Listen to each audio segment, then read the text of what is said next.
Пахвалёны Езус Христос. Такім чынам працягваем Матвея, урэшце, слава Богу. Скончылі мы ўжо навукі для 12 апостолаў, это быў 10 раздзел. І там пра пераслед размова ішла. Таксама все такія тэмы непростыя. Ну і працягваецца далей навука Христовая Евангелія для больш шырокіх кругоў. 11 раздзел пачынаецца словамі: «Калі Езус закончыў настаўляць 12 вучняў сваіх, перайшоў адтуль вучыць і прапаведваць у іхніх гарадах. А Ян, калі пачуў у вязніцы прычыны Хрыста, паслаў вучняў сваіх спытацца ў яго: «Ты той, які мае прыйсці, ці чакаць нам іншага?» І сказаў ім Езус у адказ: «Ідзіце, раскажыце Яну тое, што чуеце і бачыце. Сляпыя зноў бачаць, кульгавыя ходзяць, пракажоныя ачышчаюцца, глухія чуюць і памерлыя ўваскрасаюць. Убогім абвяшчаецца добрая навіна. І шчаслівы той, хто не спакусіцца праз мяне». Пакуль што спыняемся. І перад намі малюецца вобраз Яна Хрысціцеля, который знаходзіцца ў вязніцы, арыштаваны Ірадам. Ён пасылае вучняў сваіх спытацца ў Хрыста, ці ты той, которага мы чакаем, который павінен прыйсці, ці нам яшчэ некага чакаць. Дзіўнае пытанне. Дзіўнае чаму? Таму што заўсёды мы Яна ўспрымаем як такога вялікага паплечніка Хрыста. Часта ў іканаграфіі сярэднявечнай малявалі Яна Хрысціцеля і дзіцятка Езус разам. Як яны з дзяцінства яшчэ гуляюцца. Марыя, сваячка Эльжбеты. Іхныя сем'і нават звязаныя былі. Памятаем гэтыя гісторыі з дзяцінства Хрыста. І ўжо здаецца, што хто, а Ян Хрысціцель, напэўна, не павінен задаваць такіх пытанняў. Зрэшты, Ян хрысціў Езуса. Ён бачыў, як адкрыліся нябёсы, як голас Айца Нябеснага прамовіў, як Дух Святы сыходзіў. Ян дазволіў, каб вучні ягоны ішлі за Хрыстом. І цяпер раптам вось гэтае пытанне, ці ты той, каго мы чакаем, ці нам чакаць іншага. З аднаго боку, што крыецца за гэтым пытаннем? З аднаго боку, ёсць такая версія, што Ян пытаецца не для сябе, а дзеля вучняў, которые, магчыма, не могуць разабрацца, которые сумняваюцца, і ён, знаходзячыся ў вязніцы, ён хоча, каб ягоныя вучні, которые яго адведвалі там, каб яны прычапіліся да Хрыста, прывязаліся да яго. Это адна з версіяў, што ён упэўнены, а ён дзеля вучняў гэта робіць. Цікавы адказ дае Хрыстос. У прынцыпе, ён не дае адказу ніякага. Хаця мог бы прамым тэкстам сказаць, што да, гэта я, которага вы чакалі, нікога больш чакаць не трэба. Што адказвае Хрыстос? Ён адказвае, 5-й верш, гэта урывак прарока Ісаі, і Хрыстос цытуе выбарачна Ісаю. І цікава, у чым крыецца гэты адказ, што адначасна яго няма. Таму што для Господа нашага важна, каб было богашуканне.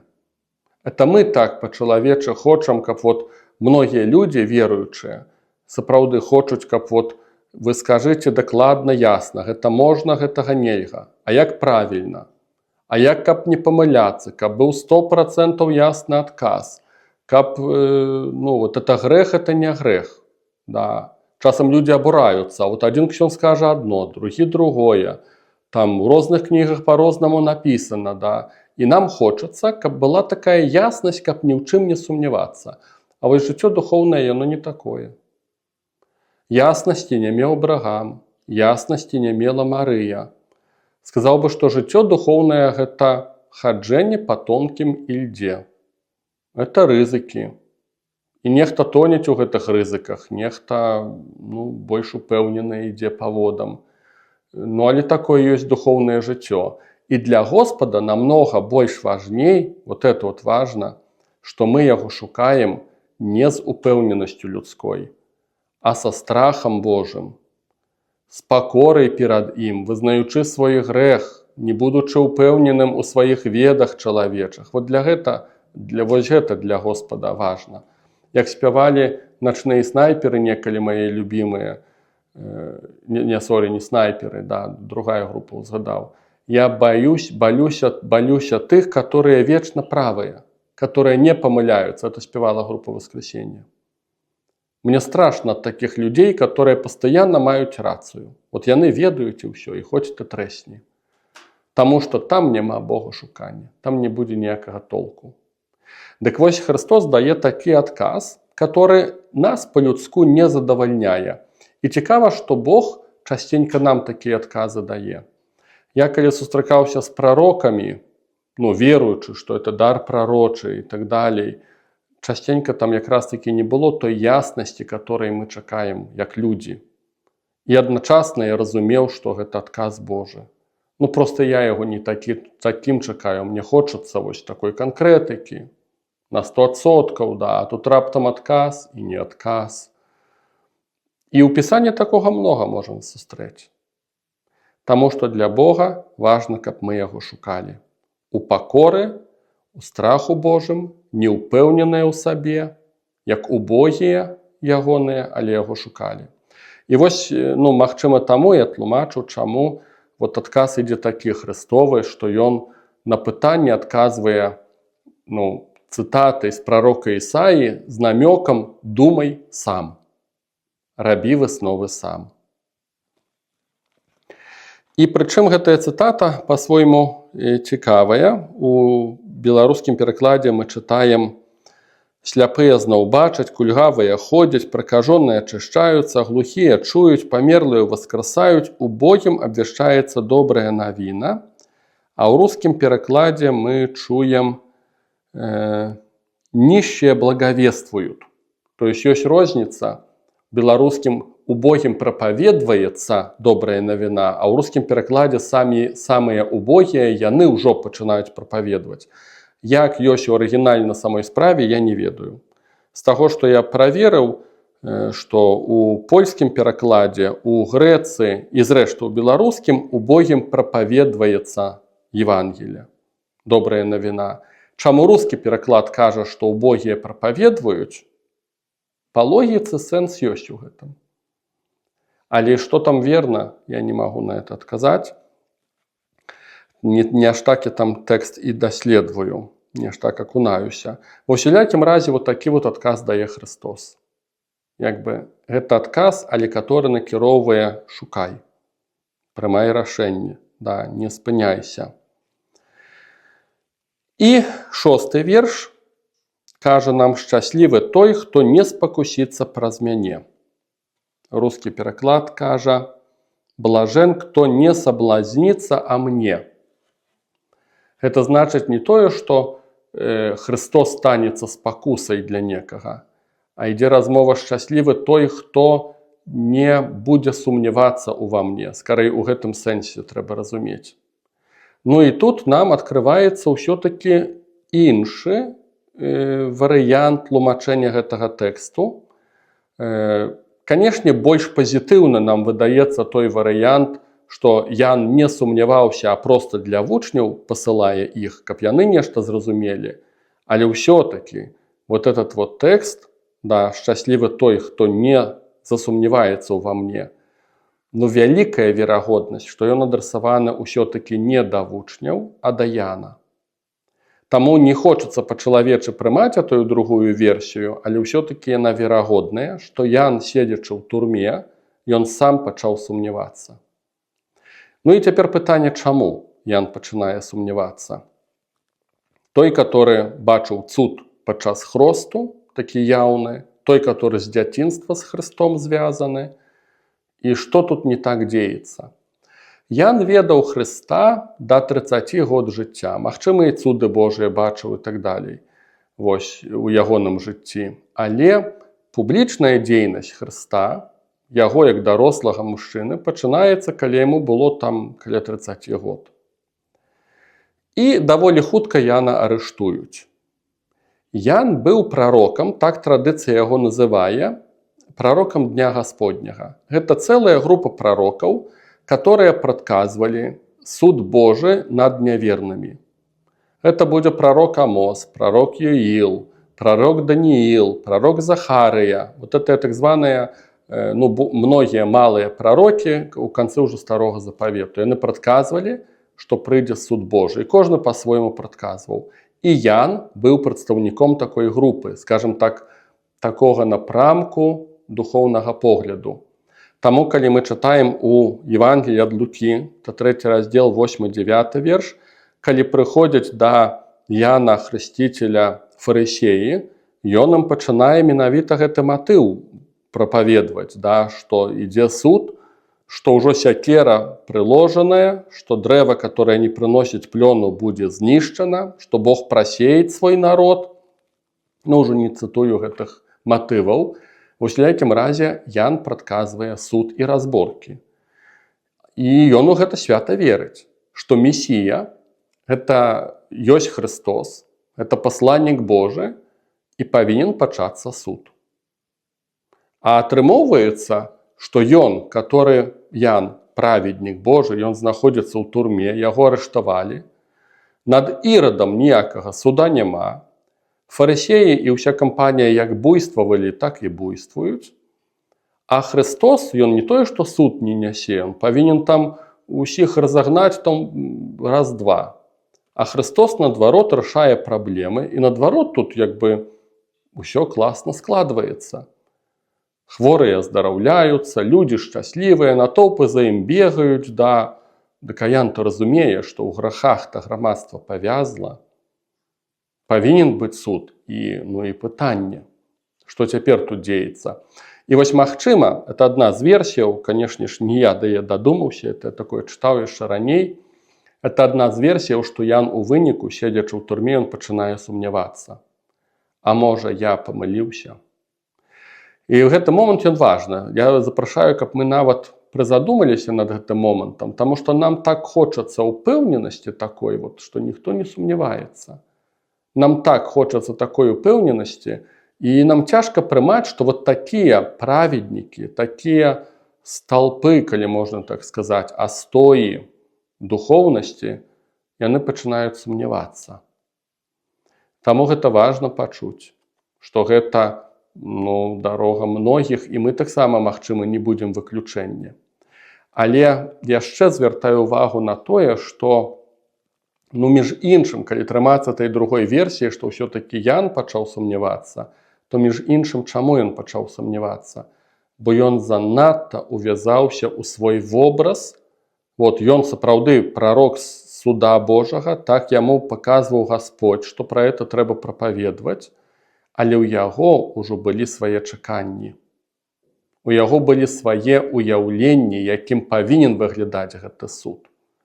І суд сапраўды будзе адбывацца.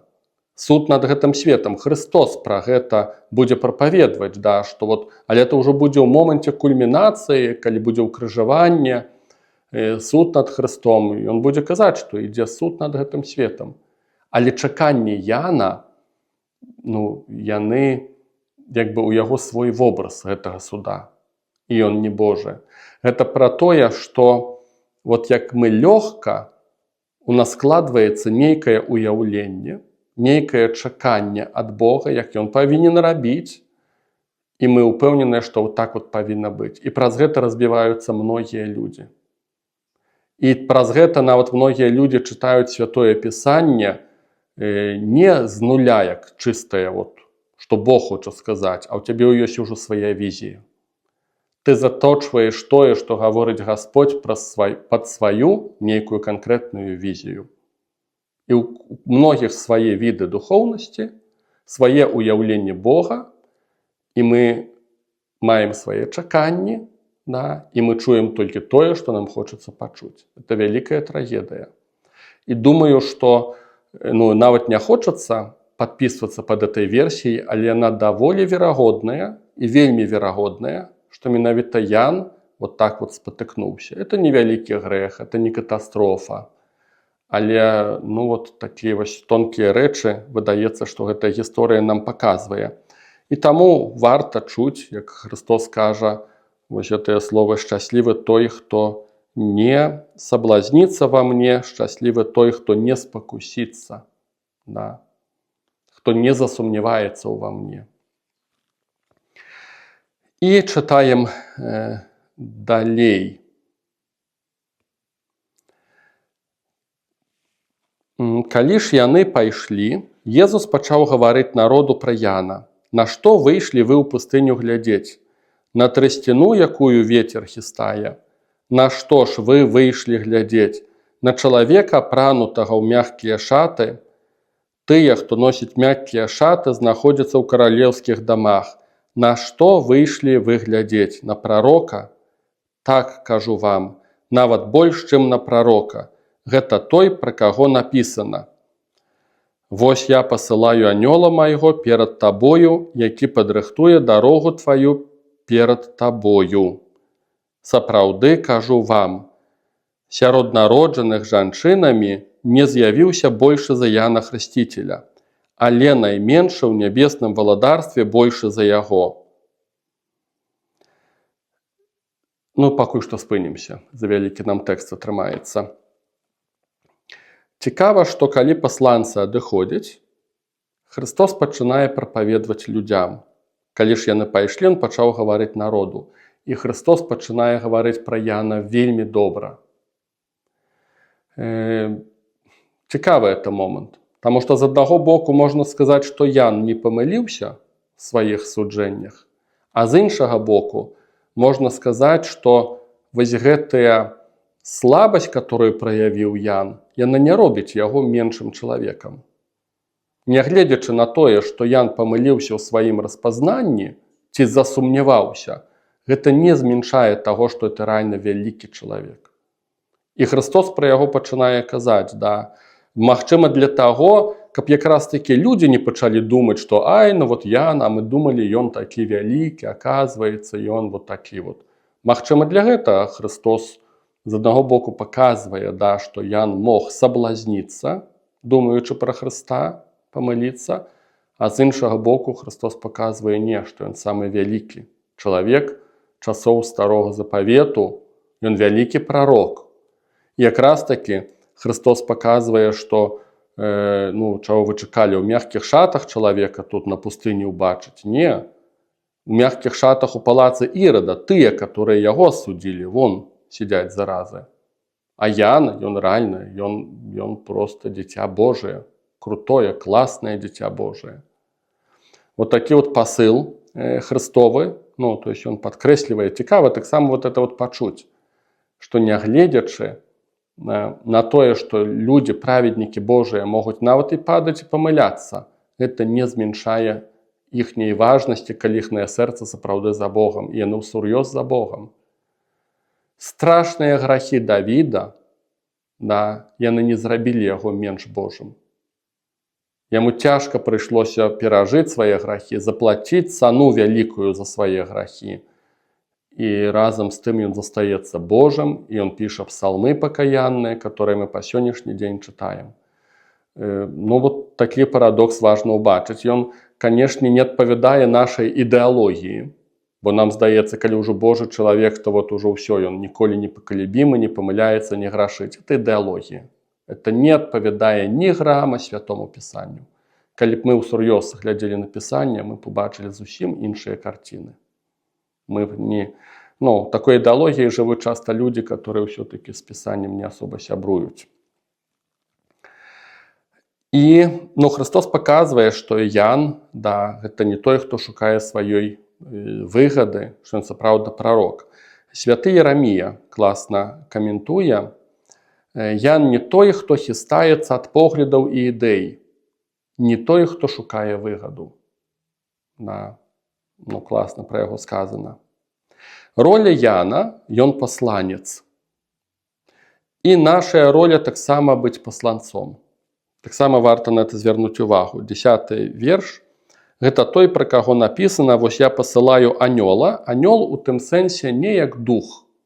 А анёл – гэта значыць, што дух, который выконвае заданне ад Бога. Анёл – это значыць быць пасланым. І таму тут трошку такая ігра слоў і паняццяў, да, але Христос да Яна ўжывае вось гэты тэкст. «Вось я пасылаю анёла майго перад табою», гэта значыць пасланца майго перад табою, які падрыхтуе дарогу тваю перад табою. Якая задача Яна Хрысціцеля? Падрыхтаваць дарогу, і Ян не бачыць фінала. І Ян нават не разумее, як этот суд павінен выглядаць. Яго задача была проста падрыхтаваць дарогу, падрыхтаваць людзей да прыходу Хрыста, вучняў сваіх падрыхтаваць.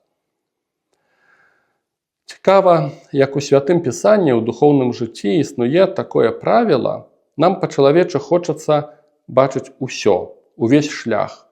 Ты садзіш, ты паліваеш, ты збіраеш плёны, ты бачыш фінал. А ў жыцці духоўным такога няма. Апостол Павел будзе казаць, што адзін насаджае, другі падлівае, а Бог дае плён. Некаму прыходзіцца збіраць плёны. Ён думае, што ён такі вялікі, а на самой справе да яго ўжо Бог праз іншых людзей зрабіў многія рэчы. І мы частенька, мы таксама ў гэтых планах Божых, мы проста выконваем нейкі эпізод нашай работы, калі мы верныя Господу. І не разумеюць гэтага той, хто хоча адразу ўвесь аб'ём абняць, так это не працуе. Ты проста верна павінен выканаць сваю ролю. Напрыклад, я, калі пра это думаю, мяне кранаецца этот тэкст. Нічого новага для мяне, але ён кранаецца. Мне б хацелася многія рэчы бачыць з людзьмі, з которымі я працую. Мне б хацелася бачыць сілу евангелізацыі. У нас у касцёле там такое праяўленне і служэнне ў сіле, у дарах Святога Духа.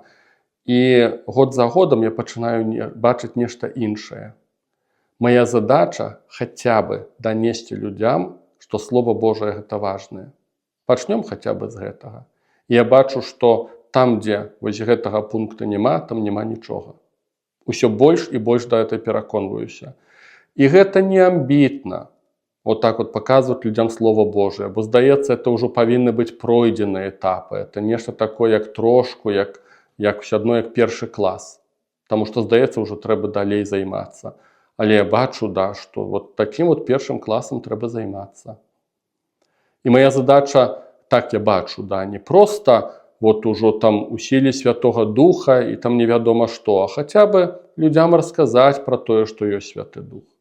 Хаця бы, каб зацікавіліся людзі, каб сталі ў гэты бок глядзець.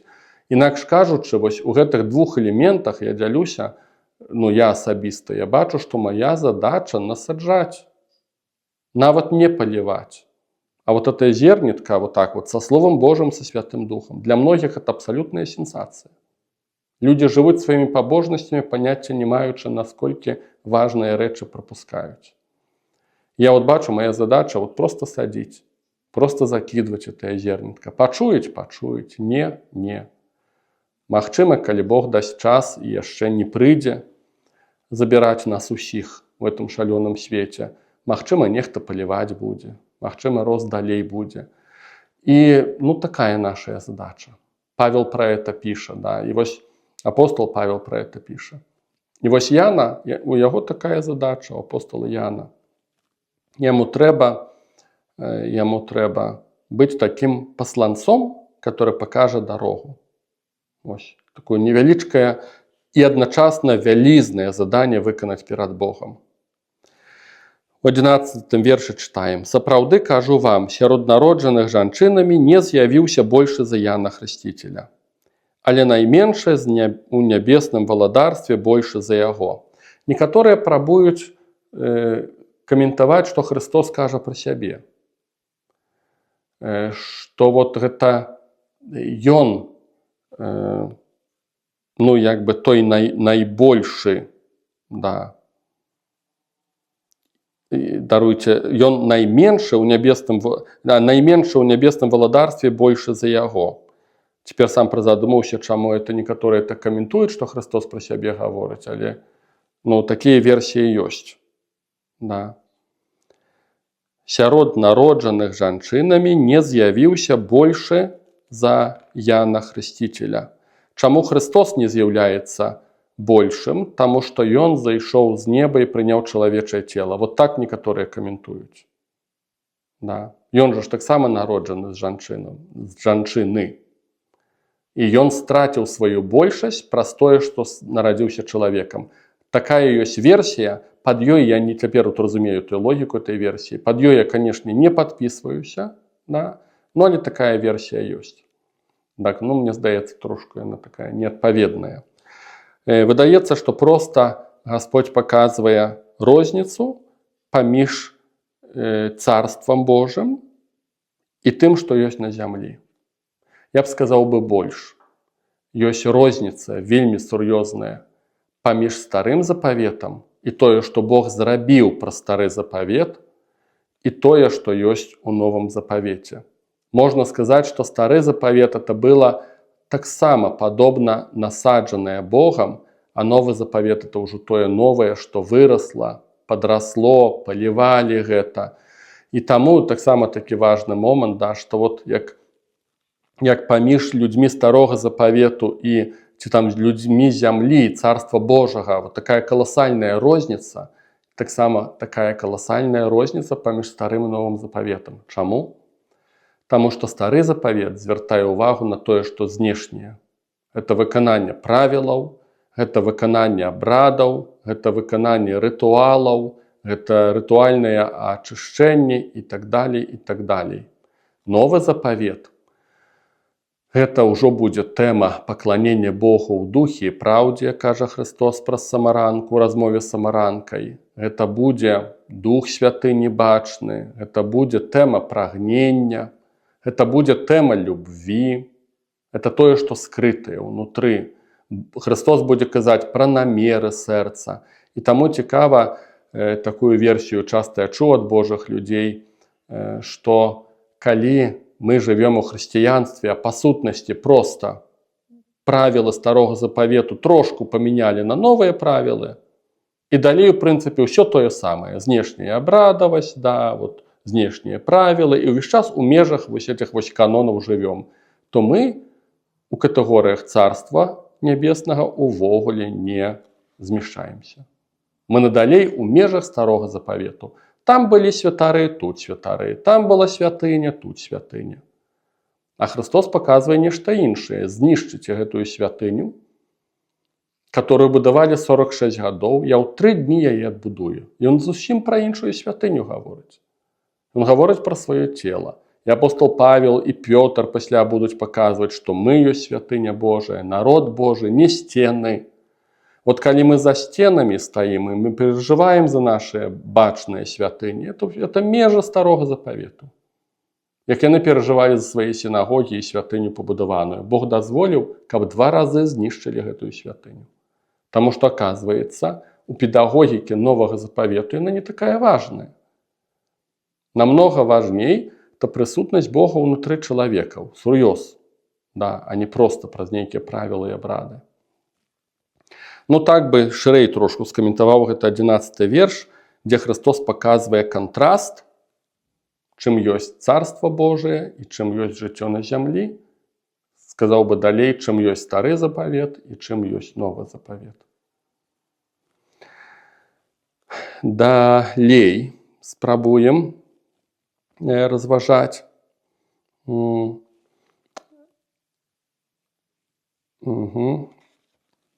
Той самый 11 верш. Найменш у валадарстве... Добра, далей трошку даруйце. З часоў Яна Хрысціцеля і дагэтуль валадарства нябеснае здабываецца сілай. І гвалтоўныя людзі захопліваюць яго. Некалькі версіяў ёсць, як разумець гэты тэкст, што значыць здабываць сілай. Ёсць адна версія, што Царство Божие здабываецца сілай у сэнсе гвалту, і гэта Ірад сілай здабыў Яна Хрысціцеля. ён як бы атакуе сілай Царства Божие, каб знішчыць яго. Это негатыўны сэнс, вот як здабываць сілай. Ну, это одна з версій. Это, сказаў бы, ворагі Царства Божага, ворагі Хрыста, яны сілай прабуюць пашкодзіць планам Божым. Іншая версія, гэта ў пазітыўным сэнсе, што Царства Божие кожны з нас павінен здабываць. Гэта таксама слова ўжываецца адназначна як форма гвалту. Здабыць это праз сілу. Гэта трэба ўлажыцца вельмі сур'ёзна. Але ў пазітыўным сэнсе праз сілу. Это вельмі сур'ёзнае вымаганне ад самога сябе. Это не просто так прыйдзе. Думаю, што, канешне, вот эта другая версія адзіная, ў прынцыпе, верная, мне так падаецца. Таму што яна адпавядае таксама таму вобразу, дзе Христос кажа, што ў Царства Божие трэба ўваходзіць вузкай сцежкай ці вузкай брамай. А многія ідуць шырокай.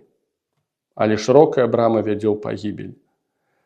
Што на самой справе жыццё хрысціянскае, вот, это вузкі шлях. І вузкі шлях, я думаю, канешне, не праз правілы, а праз тое, што я ўжо казаў, што гэта рызыкі, это вера, это распазнанне. Выконваць правілы, вот просто жыць по правілам, это не такі ўжо і вузкі шлях. По правілам жывуць многія бюракраты, по правілам жывуць многія скрупулёзныя людзі, спартсмены, людзі арганізаваныя, ваенныя, міліцыянеры жывуць по правілам. Ну, это яшчэ не вузкі шлях у Царства Божие. А вот жыць па веры, давяраючы Богу ўсляпую, рызыкуючы, да, насуперак многім, вот этот вузкі шлях.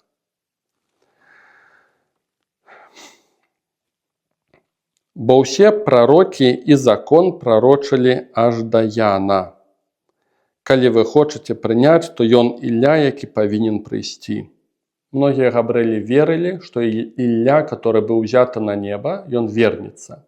І Христос эту версію ці легенду пацвярджае і кажа, што вот ён, Ян, ёсць тым, каго вы чакаеце. Хто мае вушы, няхай слухае. Цікавы. Вот этот 15-й верш. Хто мае вушы, няхай слухае. Все адно, як далёка не кожны можа пачуць тое, што гаворыць Христос. Таму што духоўнае жыццё – это не проста прыняцце інфармацыі. Да.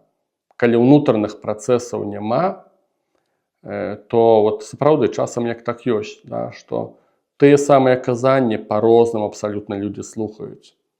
Там семінар, напрыклад, там праводжу, тыя самыя тэксты людзі разважаюць абсалютна па-рознаму. І вот хочацца сказаць, вот, да, што нехта не чуе, а нехта проста ў захапленні. Некага такія вялікія рэчы дзеецца, да. Ну, это жыццё духоўнае все-таки скрытае, да, вот. Нейкім не адбываюцца эти внутреннія працэсы чамусьці. Можа, не прыйшлі, можа, ёсць канкрэтная прычына, которая не дазваляе Духу Святому дзейнічаць. Нейкая упартасць людская, павярхоўнасць, не ведаю, што яшчэ. Але вот эта фраза Христос вельмі часта яе гаворыць. Яна паказвае, што пытанне не толькі ў аналізе інтэлектуальным. Колькі людзей чытаюць Біблію, па многа раз перачытаўшы, ніякага толку з гэтага няма. Я скараюся перад гэтай інфармацыяй як магу. Мне здавалася, калі вот людзі ўжо чытаюць Слово Божие, моляцца Святому Духу, да, ну вот павінна ж быць нешта, глядзіш, нічого няма. Ну, таму што разумееш, вот так вот это працуе. Да. Хто мае вушы, той няхай чуе, да. Некаторыя не чуюць і не ведаю чаму. Ну, магчыма, д'ябал не дазваляе, магчыма, іхныя грахі, самаўпэўненасць, упартасць нейкая, павярхоўнасць, не ведаю. Маса розных прычынаў. Мой настаўнік духоўны казаў фразу такую, которую на ўсё жыццё запамятаў я. Фраза: калі прыходзіць Дух Святы, то паміж паняццямі слухаць і слухаць ёсць розніца. Паміж паняццямі гаварыць і гаварыць ёсць розніца. Калі ты дазваляеш Духу Святому дзейнічаць, то частенька ты зусім па-іншаму успрымаеш інфармацыю і зусім па-іншаму гаворыш, бо ёсць нехта паміж радкамі, который прамаўляе ў твае вушы, праз твае вусны нехта паміж радкамі гаворыць. Ну, такая рэчаіснасць дзяцей Новага Завета. Читаем далей. 16 верш. З кім параўнаю пакаленне гэтае? Яно падобнае да дзяцей, што сядзяць на рынку, і, звяртаючыся да іншых, кажуць: мы гралі вам на жалейцы, а вы не танцавалі. Мы спявалі журботныя песні, а вы не плакалі. А прыйшоў Ян, які не еў і не піў, а яны кажуць: у ім злы дух. Прыйшоў сын чалавечы, які есць і п'е, і кажуць: гэта чалавек абжора і п'яніца, прыяцель мытнікаў і грэшнікаў. І была апраўдана мудрасць справамі сваімі. Заўсёды цяжка мне было этот тэкст трошку ўспрымаць. Чаму? Я до конца не разумеў, пра што Христос гаворыць пра гэтых дзяцей. Прычым тут што з гэтымі дзяцьмі? З аднаго боку, магчыма, это прымаўка. Вядомыя слухачам Хрыста, на слыху сярод людзей, яны ўсё разумелі, пра што ідзе размова. З іншага боку, некаторыя мяркуюць, што Христос проста, як і ўсе людзі, ягоныя слухачы, часта бачылі такіх дзяцей, которых просто гуляліся ў гарадах ці ў вёсках, на плошчах, нічым не занятыя. Але на што звяртае ўвагу Христос? Гэта дзеці, которым немагчыма дагадзіць. Ім увесь час нешта не так. Нехта спявае ім вяселыя песні, ім это не падыходзіць. Ідзе працэсія жалобная, ім таксама гэта не падыходзіць.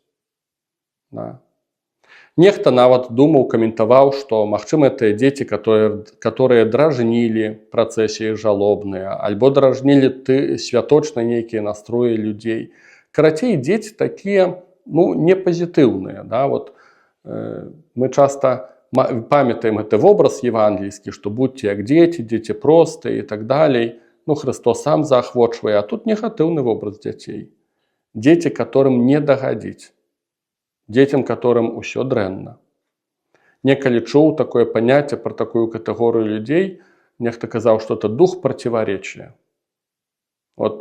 Ты яму будзеш казаць такому чалавеку, на жаль, я ведаў такіх людзей, ведаю, як у нас усё дрэнна у нашым грамадстве. Ён будзе казаць табе: не, у нас все добра. Ты будзеш казаць, як у нас все добра, у прынцыпе, не так страшна, як у другіх, ён табе будзе даказваць, як у нас все дрэнна. Чаму? Таму што ён ніколі з табой пагадзіцца не можа. Ён увесь час будзе насуперак. Дух такі противоречия. І Христос, канешне, параўноўвае такіх вредных дзяцей, ён параўноўвае да фарысеяў. Таму што ім не дагадзіш. Ян Хрысціцель быў аскет, яны крытыкавалі. Христос прыйшоў наадварот зусім па-іншаму, чым Ян. Знешне, ва ўсякім разе, не такі аскет, не такі суровы. Яны кажуць, што разгільдзяй. А на самой справе это праблема ў іх. Это просто як такія невыхаваныя, збунтаваныя дзеці, ад іх там толку вялікага няма. І Христос кажа: і была апраўдана мудрасць справамі сваімі. Это про тое, што гэтыя дзеці, дарослыя ў кавычках дзеці, яны сабе, а ўсё-такі ёсць свае плёны. Ёсць плёны жыцця Яна Хрысціцеля, ёсць плёны дзейнасці Хрыста. Чыны гавораць самі за сябе. А гэта іхныя разважанні, пустая болтаўня, это так. Это такія сумныя дзіцячыя гульні. Тады пачаў дакараць гарады, у якіх адбылося найбольш ягоных цудаў, за тое, што яны не пакаяліся. Гора табе, Харазін, гора табе, Бэцаіда, бо калі б у Тыры і Сідоне былі ўчыненыя цуды, што сталіся сярод вас, яны б даўно у мешкавіне і попелі пакаяліся. Але кажу вам, Тыру і Сідону лягчэй будзе ў судны дзень, чым вам. А ты, Кафарнаум, ці будзеш узвышаны аж да неба, аж да тхлання не зрынешся. Бо калі б у Садоме былі ўчыненыя цуды, якія адбыліся ў табе, ён застаўся б да сённяшняга дня. Але, кажу вам, лягчэй будзе з зямлі Садомскай у судны дзень, чым табе. Гэты тэкст насамрэч даволі просты. Христос параўноўвае габрэйскія гарады да паганскіх, которые былі знішчаныя гневам Божым ці справядлівасцю Божай. Ці, скажем так, больш правільна, людзі, которые жылі ў такіх грахах, што Бог дапусціў для нейкага добра, не то, што у гневе знішчыў, а для нейкага добра, каб зло не распаўсюджвалася, дапусціў знішчэння. Так бы было правільна сказаць.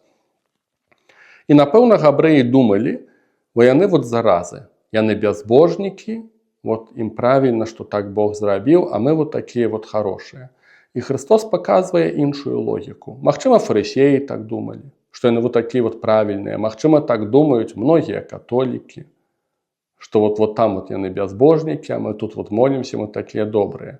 А Христос паказвае іншую логіку, што там, дзе болей святла, там больш адказнасці. Каму больш даецца, таго больш патрабуецца. Ім, язычнікам ці няверуючым, так выйшла, што яны немногае пазналі. І калі яны нават па сваім грахам падпалі пад раздачу такога выхавання Божага, то вы, которым много показали, Бог показаў, і вы нічога з гэтым не зрабілі, тым больш пад раздачу попадзеце. Такая логіка. І гэтая логіка, яна гучыць не адзін раз у Пісанні, каму больш дадзена, таго больш патрабуецца. І між іншым, яна гучыць у пасланні апостола Петра, вельмі цікавы тэкст, дзе апостол Пётр кажа: ці ж не ведаеце вы, што суд Божы пачнецца з дому Божага, не з бязбожнікаў, а з дому Божага, з тых людзей, которые павінны былі больш ведаць і больш зрабіць. А яны ведалі і нічога не зрабілі. І разборкі пачнуцца з дому Божага. І я ўпэўнены, што так ёсць і так адбываецца. І калі мы пачынаем ныць, што ў касцёле крызіс, пакліканняў няма, чарговыя скандалы, я б сказаў бы, это элементы суда Божага. Ужо ныць дакладна не трэба. І не трэба шукаць вінаватых, которые атакуюць касцёл. У Польшы вельмі характэрныя такія тэндэнцыі. Як чарговы скандал у касцёле узнікне адразу, што это ворагі, это д'яблы, это масоны атакуюць касцёл. Вельмі цікава, чаму ніхто не думае, што это суд Божы ідзе, менавіта, перш за ўсё, над тымі, которым больш было дадзена. Нейкі элемент, можа, пачатак суда Божага. І тое, што касцёлы Еўропы сёння пустыя, это таксама, як па мне, это элемент суда Божага. Это не просто нейкі там крызіс, ці мусульмане прыйшлі, ці мігранты і так далей. Это не. Это не да бязбожнікаў трэба пытанне задаваць, а да тых, хто пазнаў усё-такі нейкі праўды Божыя. Такая логіка, думаю, яна тут даволі ясная. 25 верш. У той час, адказваючы, Езус сказаў: «Праслаўляю Цябе, Ойча, Пане неба і зямлі, што Ты закрыў гэта ад мудрых і разумных і адкрыў гэта дзецям. Так, Ойча, бо так было Табе даспадобы. Усё перададзена мне айцом маім, і ніхто не ведае сына апроч айца, і айца ніхто не ведае апроч сына і таго, каму сын захоча адкрыць». І ў гэтым тэксце гучыць такі некалі цяжкі для мяне момант, я яго таксама не разумеў, цяпер намнога спакайней на это гляжу. Выходзіць, што Бог некаму адкрывае, а некаму не. Перад некім адкрыў, перад некім закрыў. І тады думаеш, дык а ў чым тады людзі вінаватыя, калі Бог закрыў і не паказаў? Я думаю, упэўнены, што гэты тэкст трэба глядзець у кантэксце гэтых разбалаваных дзяцей. Ідзе размова пра фарысеяў і такіх людзей, которые самаўпэўненыя ў сабе. І значыцца, атрымоўваецца, што Гасподзь ім не адкрывае. А чаму Гасподзь ім не адкрывае? Чаму было адкрыта Яну Хрысціцелю, многім апосталам, вучням Хрыстовым? Таму што Бог ведае сэрца. Калі чалавек гатовы, ён хоча, ён зацікаўлены, ён шукае, ён не ўпэўнены ў сабе, не ганарлівы такі, ён гатовы прыняць добрую вестку, тады ёсць сэнс такому чалавеку казаць пра нешта светлае Божае. Калі чалавек свята ўпэўнены ў сваёй праваце, і што ты яму не скажы, ён цябе пашле куды падалей, бо ён свята перакананы. І Гасподзь-то ведае сэрца, навошта яму казаць. І думаю, вось пра гэта ідзе размова, да, што Бог такім людзям ён нават не адкрывае, таму што ён ведае сэрца. Это нам здаецца, да, ну чаму Бог не адкрывае? А Бог бачыць гнілое сэрца, і там сэнсу няма адкрываць. Таму што там нічога не будзе. Это проста кіданне пярлін перад свіннямі, як у іншым моманце кажа Гасподзь в сваім пісанні.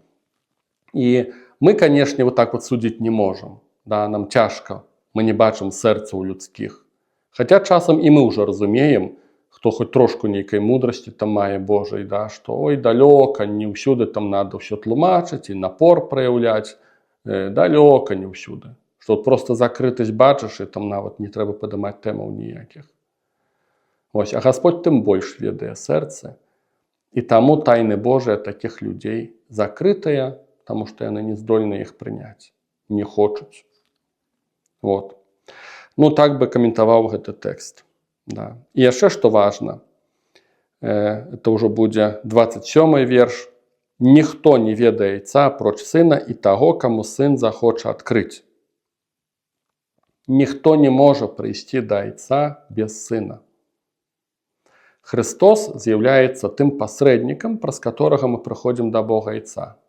Вось это вельмі проста важны, дагматычны момант. Фундаментальны. Часта людзі Бога ўспрымаюць як нешта абстрактнае. Бог. За гэтым паняццем, вот этими 3 літарамі Бог крыецца ўсё. Усё добрае, усё потустороннее, усё, што непазнанае. Для людзей Бог – это энергетика, это нешта светлае, это нейкая аура, это ўсё самае светлае адчуванне нашае, перажыванне, гэта ўсё Бог. Людзі за гэтым ганяюцца, каб вот мірна, светла, чыста было. Ну, гэта той ідал, который людзі самі сабе надумалі. Я здзіўляўся, калі з усёй павагай да праграмы 12 крокаў, але я бачыў групы ананімных алкаголікаў, там яна вельмі рэлігійная на самой справе праграма, вельмі духоўная. Ну, але там ёсць такі момант, што не толькі ж веруючыя ў ёй удзельнічаюць. І адзін з крокаў гучыць, да, што ёсць вышэйшая сіла. Раней казалі, ёсць Бог, который мне дапаможа, который рашыць маю тэму. А пасля, каб ужо так вот усе маглі прыйсці, не толькі веруючыя, сталі казаць пра вышэйшую сілу.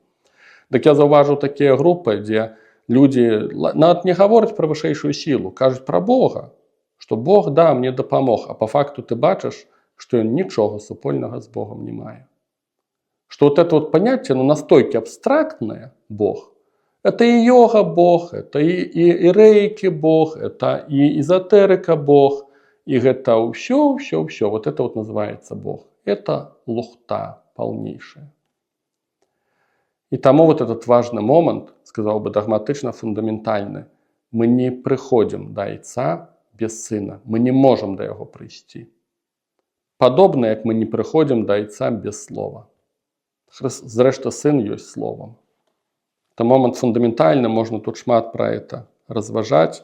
На жаль, я бачу, як шмат людзей рэальна ў такіх ілюзіях жыве. Вот, як за этим словом абстрактным Бог на самой справе нічого не стаіць. Альбо нават увогуле дэманічныя нейкія сілы стаяць. Бог – это тая самая бабка, это тыя самыя кашпіроўскія, экстрасэнсы, гадалкі, это ўсё Бог. Да. Увогуле нейкае дэманічнае праяўленне. «Прыйдзіце да мяне ўсе спрацаваныя і абцяжараныя, і я супакою вас, вазьміце ярмо маё на сябе і навучыцеся ад мяне, бо я ціхі, пакорны сэрцам, і знойдзеце спакой для сваіх душаў, бо ярмо маё прыемнае, а цяжар мой лёгкі». Равіны габрэйскія казалі, што ярмо – гэта закон Маісея, это Тора. Што ты як упрагаешся, як жывёла ў гэтае ярмо, каб цянуць гэтую прычэпу, гэтую цялежку. І людзі, спраўды, ледзь цягнулі. Это вобраз вельмі класна пасаваў, таму што это яшчэ выцягнеты ўсе гэтыя правілы, 800 пару штук, да, это было рэальна. І Христос гэты вобраз выкарыстоўвае. І ён кажа, у адрозненні вот да таго ярма, якое наклалі на вас фарысеі, што яны ў выніку і самі пацягнуць яго не могуць, не тое, што іншыя. Маё ярмо, яно лёгкае. Таму што фундамент тага ярма – гэта любоў да сябе, да Бога Айца, да бліжняга, і з гэтага вынікае ўсё астатняе. Ну, калі коротка. І таксама цікава, вот Гасподь кажа, прыйдзіце да мяне ўсе абспрацаваныя, абцяжарныя. Это вяртаючыся да мінулых тэкстаў, што перад нейкім Гасподь закрывае нешта. Не. Бог хоча, каб да яго ўсе прыйшлі. Абцяжараныя, замучаныя, тыя, хто паблытаўся, тыя, хто шукае, бо хоча, каб усе прыйшлі. Ён ні перад кім нічога не закрывае. Ён закрывае там, дзе бачыць, што людзі да яго рэальна не ідуць, не хочуць ісці. Ну там і сэнсу няма нічого адкрываць. На сілу гэта немагчыма зрабіць. А Бог зацікаўлены, каб да яго прыйшлі ўсе. Асабліва тыя, которые спрацаваныя, абцяжарныя, которые маюць неабходнасць у ім. Пахвалёны Езус Христос.